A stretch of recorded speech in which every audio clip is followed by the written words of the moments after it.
ladies and gentlemen, welcome back to another broadcast of The Weekly with me, Neff. Please subscribe to the channel and share with a couple of people. I definitely appreciate the support.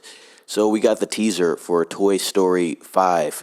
Only about 50 seconds, didn't show much, but there is some anticipation for this film.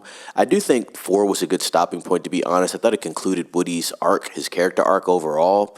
But I guess they're going to continue to make these Toy Story films to really just, I guess, serve a different generation of kids. And now we're looking at how technology has been integrated into the story. So not only is it Woody fearing for his popularity with the other toys and amongst the toys when it came to Andy, right? And now Andy is an adult, I'm sure, at this point in time.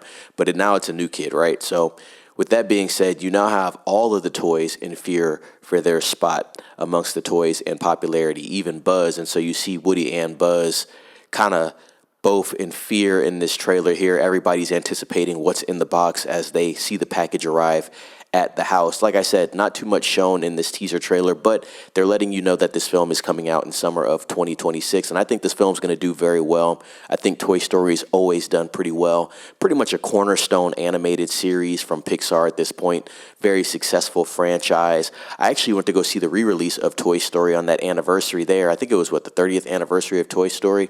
And that was a couple months back, and that was fun to watch in theater once again. Definitely nostalgic, the first Toy Story that was. And so we are now entering Toy Story 5. I did watch Toy Story 4 when it released in theater, and like I said, I thought that film was pretty decent. I thought it was a good conclusion for the franchise overall, but you know how Hollywood is. If it's successful, they're going to continue to push it and make as much money as they can.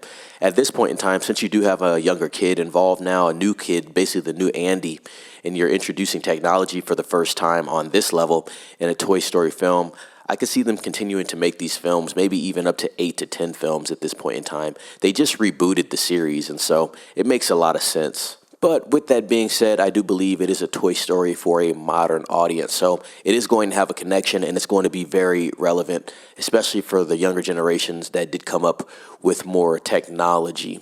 My generation, we still had the rudimentary toys, right? We had the figures. You had to actually manipulate the figures. You had to use the figures with your hands and almost be more creative. But now the kids do have pads, more interactive. They have consoles, next-gen consoles. They have more access to the internet as well, so it kind of changes the game there. But I think the film will be interesting just to see the dynamic between the two generations as well. So I think they'll be able to marry young and old with the demographics. I think this film will make a lot of money, to be quite honest, but we shall see what comes next with Toy Story 5. I'm sure a full-length trailer is going to release pretty soon, maybe February timeframe, I would say, but we'll have to wait and see and get to that point, and then we'll discuss that when we do get a full-length trailer. But I'm going to link the teaser trailer in the description for anybody that's interested. Let me know your thoughts on the teaser trailer. Did you like the teaser trailer? Will you be watching Toy Story 5? I don't know if I'm going to go to the theater to watch the film, but I do think the impact of the film is going to be significant. So I want to hear everybody's thoughts on that, whether you're going to watch it or not watch it. It's really a kid's film, so it does make a lot of sense if a grown adult does not go to watch Toy Story unless they're taking their kid to go watch Toy Story. But I'm sure there's some adults that do like Toy Story, so I want to hear everybody's thoughts on that. Subscribe to the channel if you haven't. Ring the bell for notifications. That's very important. Like this video, share your thoughts, and be safe. It's Neff signing off.